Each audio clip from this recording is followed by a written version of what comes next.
साचे दरबार की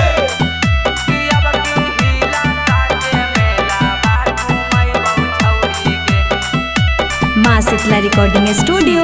बिहार से। Music by Mantu Mani.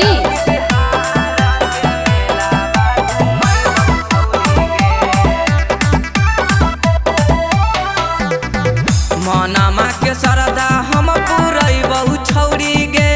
हे गे मनमा के सरदा हम पुरैबहु छौरी गे कि अब की चलगंज के मेलावा घुमैबहु छौरी गे कि अब की परवलपुर के मेलावा घुमैबहु छौरी गे जहाँ कहमी वहाँ लेके जइबहु छौरी गे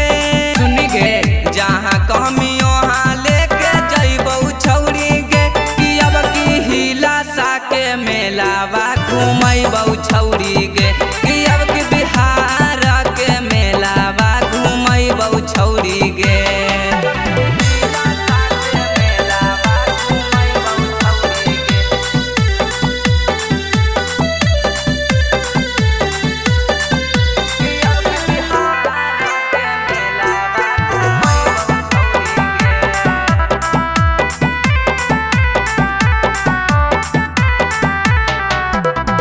लाल की चुनरिया चढ़ई है देवी माई के हमारा के मांगी है माई से सिरावा झुकाई के हे गे लाल की चुनरिया चढ़ई है देवी माई के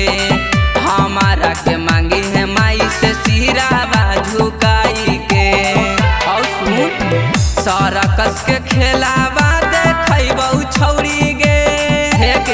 सरकस के खेलावा देखैबहु छौरी गे कि अब की चलगंज के मेलावा घुमैबहु छौरी गे कि अब की हिलसा के मेलावा घुमैबहु छौरी गे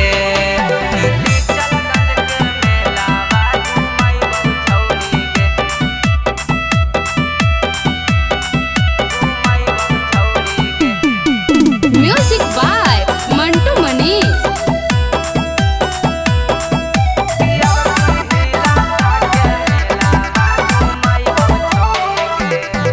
राम जनम राधिया पुरैतौ तोरो बिसगे मेलावे में करे दिहा छौरी हमरा की सगे तेरे सुनाई कहवा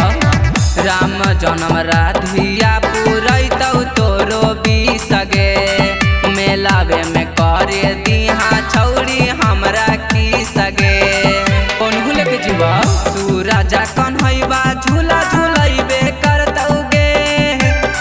सूरजा कन्हैबा झूला झूलैबे करतौ गे कि अब की भैंसा सुर के मेलावा घुमा